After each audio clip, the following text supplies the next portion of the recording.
জীবনটা একটা জটিল ধাঁধা।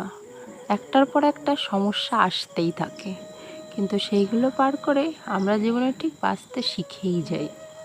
জীবনে কিছু কিছু কষ্ট থাকে যা কখনো কাউকে বলে বোঝানো যায় না। সেগুলো শুধু ভিতরে গুমড়ে গুমড়ে একটা মানুষকে ঠিক একদিন শেষ করেই দেয়।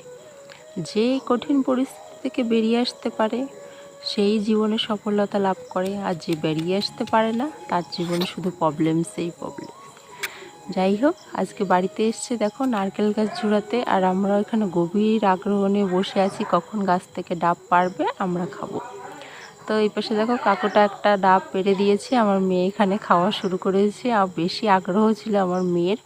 আর এই পাশে দেখো এখন বিকাল হয়ে গেছে, আর আমি অনেক দিন ধরে অপেক্ষা করছিলাম এই গাছটার ফুলটা দেখবো।